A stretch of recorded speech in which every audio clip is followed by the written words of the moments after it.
Welcome students. In the previous video, we have derived the expression for tangential and normal velocity of a particle moving in a plane curve.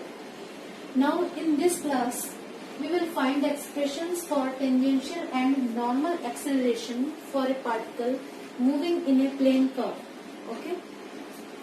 ये एक plane curve है जिसमें एक particle हमारा जो है किसी टाइम पर मूव करते हुए पी पोजीशन पे पहुंचा. ओ एक्स हमारी इनिशियल लाइन है and O is the fix point called pole. Okay, then that component of acceleration at point P which is along the tangent at point P on the curve is called the tangential acceleration. Okay, तो acceleration का वो component point P पर जो किस along हो, किस direction में हो, along the radius along the tangent drawn at point P on the curve is called tangential acceleration.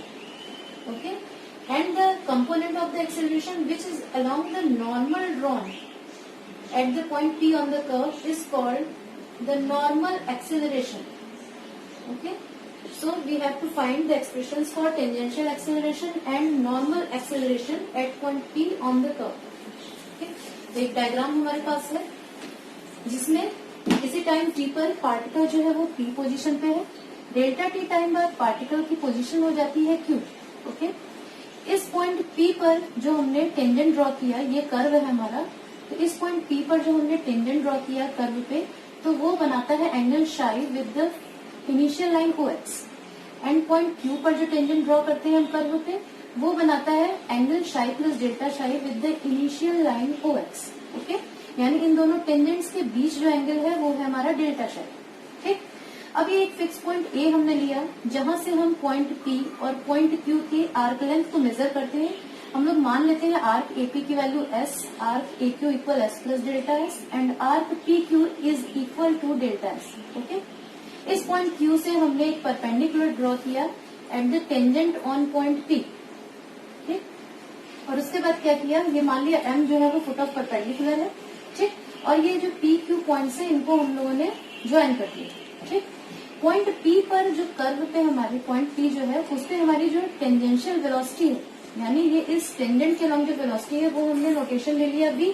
ठीक, तो Q पर जो टेंजेंट के लॉन्ग वेलोसिटी होगी वो हमारी हो जाएगी v प्लस डेल्टा. ओके, अब इसी पॉइंट P और इस पॉइंट P पर ही हमें टेंजेंशियल एक्सेलरेशन निकालना है. ठीक, तो हमारे पास है टेंजेंशियल एक्सेलरेशन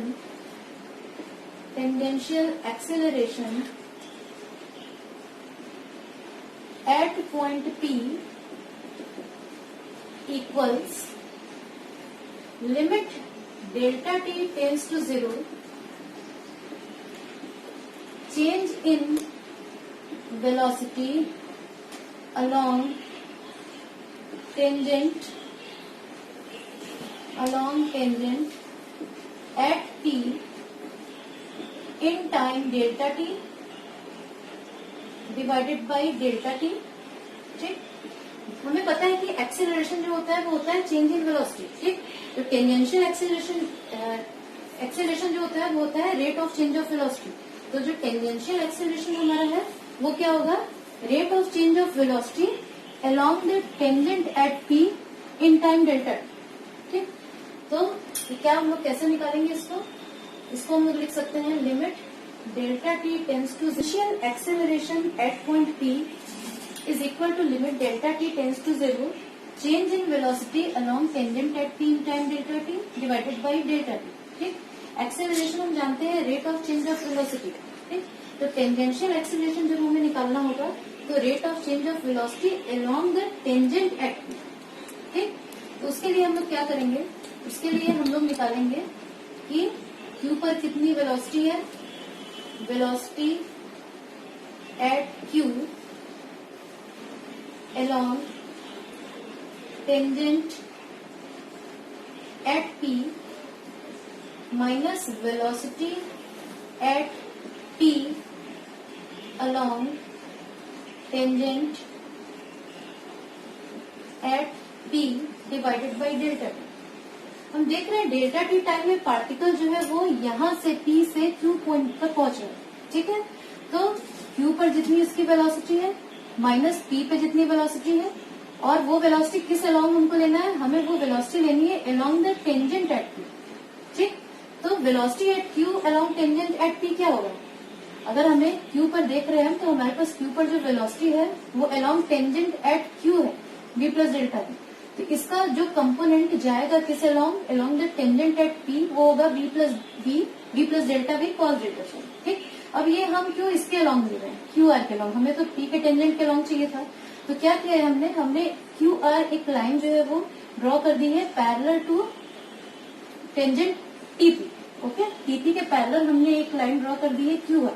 तो अब जो TP का डायरेक्शन है वही हमारा QR का डायरेक्शन है, ठीक। तो जो Q पर वेलोसिटी हमें निकालनी थी TP के अलोंग, अब वो हम TP के अलोंग ना निकाल के कहाँ निकालेंगे, QR के अलोंग निकालेंगे, और वो हमें दिख रहा है कि वो क्या है, v plus delta v cos delta t, ठीक। तो हमारे पास ये नेक्स्ट स्टेप में हो गया, limit delta t tends to 0 v plus delta v cos delta t, और डायग्राम में दिख रहा होगा कि P पर जो वेलोसिटी है इस TP के अलोंग वो है हमारी v, तो v plus delta v cos delta t minus v divided by delta t, okay. अब जैसे ही हम limit delta t tends to 0 लेते हैं तो हम क्या देखते हैं कि ये जो डेल्टा टी एंगल है ये क्लोज टू 0 बहुत नेग्लिजिबल हो जाता है, बहुत छोटी क्वांटिटी हो जाती है, ठीक। तो उस केस में क्या होगा, जब हम लिखते हैं cos delta T equal 1 minus delta T square by 2 factorial plus delta T 4 by 4 factorial, ठीक। तो जैसे ही डेल्टा t टेंड्स टू 0 हुआ, डेल्टा टी जो है वो वेरी स्मॉल क्वांटिटी हो गई। तो उस केस में हम लोग क्या करेंगे, जो डेल्टा टी के फर्स्ट ऑर्डर से ज्यादा ऑर्डर वाले टर्म है उनको नेग्लेक्ट कर देंगे, यानी हमारे पास यहाँ से केवल 1 वैल्यू बचेगी और बाकी सारे टर्म जो है वो नेग्लिजिबल होके नेग्लेक्ट हो जाएंगे, ठीक। यानी लिमिट अगर हम लेते हैं तो नेक्स्ट स्टेप में हमें क्या मिलेगा, नेक्स्ट स्टेप में हमें मिलेगा limit delta t tends to 0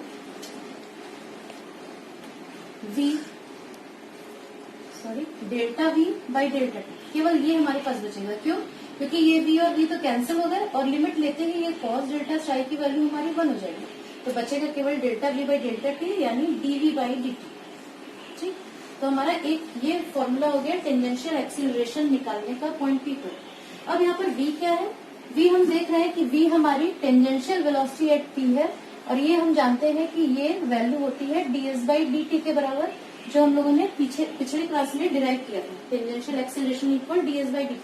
तो इस v की जगह हम लोग लिख सकते हैं, इस v की जगह हम लोग लिख सकते हैं, क्लियर है, दिख रहा है, इस जगह हम लोग लिख सकते हैं d by dt ds by dt equals v square s by dt square, और इसे शॉर्ट नोटेशन में हम लोग लिखते हैं s double dot means differentiation with respect to t twice, okay. तो हमारे पास हो गया tangential acceleration at point P equal dv by dt equal d square s by dt square, ठीक। अब नेक्स्ट हम आते हैं normal acceleration at point P। Next हम करते हैं normal acceleration at point P, मतलब कंपोनेंट एक्सेलरेशन का जो normal drawn at point P के डायरेक्शन में, ठीक। तो ये हो जाएगा हमारा change in velocity not along tangent at P, it is perpendicular to tangent at P। Normal direction में हमें P पॉइंट पे निकालना है, यानी इस डायरेक्शन में, ठीक, इस डायरेक्शन में निकालना है, यानी perpendicular to tangent at P in time delta t, okay. तो velocity at Q perpendicular to tangent at P, ठीक, velocity at P perpendicular to tangent at P, ठीक। अब देखते हैं हम लोग कि Q पर जो वेलोसिटी है उसका वो कंपोनेंट जो PT के परपेंडिकुलर डायरेक्शन में, PT यानी TP के परपेंडिकुलर डायरेक्शन में, यानी QR के परपेंडिकुलर डायरेक्शन में जो कंपोनेंट जाएगा वो होगा v plus delta v sine delta t, ठीक। तो यहाँ पर हमारा एक्सप्रेशन नेक्स्ट स्टेप में हमारे पास है v plus delta v sine delta t minus ये हमारा हो जाएगा 0 क्योंकि p पर जो नॉर्मल डायरेक्शन में हमारी वेलोसिटी है, नॉर्मल वेलोसिटी वो 0 है। हम लोग ये पिछली क्लास में कैलकुलेट कर चुके हैं, तो ये हमारे पास बचा 1 लाख। ठीक, इस स्टेप के बाद हमारे पास नेक्स्ट स्टेप में मिलेगा limit delta t tends to 0 v plus delta v delta psi by delta t. क्यों? क्योंकि जैसे ही डेल्टा टी टेंस टू 0 है, डेल्टा शाई हमारी बहुत छोटी क्वांटिटी है और साइन डेल्टा शाई जो है उसका जो हम सीरीज जब हम लिखते हैं साइन डेल्टा शाई इक्वल डेल्टा शाई माइनस डेल्टा शाई क्यूब बाई 3 फैक्टोरियल, तो इसमें हम क्या करते हैं, केवल फर्स्ट ऑर्डर टर्म को लेते हैं और सेकंड और हायर ऑर्डर जो टर्म है डेल्टा शाई के उनको नेग्लेक्ट कर लेते हैं, इसलिए केवल डेल्टा शाई बचेगा इसकी जगह। ठीक, इसके बाद नेक्स्ट स्टेप में हम देखते हैं कि ये दो छोटी क्वांटिटीज जब मल्टीप्लाई होती हैं तो ये भी बहुत नेग्लिजिबल हो जाती है, डेल्टा बी डेल्टा शाई, और इसे भी हम लोग छोड़ देते हैं। यानी फाइनली हम लोग के पास नेक्स्ट स्टेप में मिलेगा delta t tends to 0 v delta psi by delta t. ठीक, और इसे फिर हम लिख सकते हैं, इसे हम लोग लिख सकते हैं v d psi by d T. एक फॉर्मूला ये हो गया। एक और फॉर्म है इसका जो यूज करते हैं हम लोग, वो है, इसे हम लिख सकते हैं v d psi by d s into d s by d t, which is equal to v into 1 by rho into v, जहाँ पर रो क्या है, रो है हमारा radius of curvature at point P. ठीक, rho is radius of curvature at point P. ठीक, और इसका फॉर्मूला होता है rho equal d s by d psi. ठीक, और v क्या है, v हमारी है tangential velocity at point p और इसकी वैल्यू है v ds बाई dt। ठीक, यानी फाइनली हमें मिला v स्क्वायर बाई रो।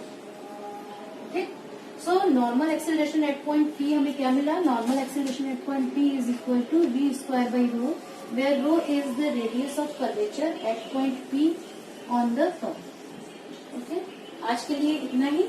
अगर प्रूफ में डेरिवेशन में कहीं कुछ डाउट हो तो आप लोग मैसेज कर सकते हैं या कमेंट में लिख कर भेज सकते हैं, नहीं तो हम नेक्स्ट क्लास में डाउट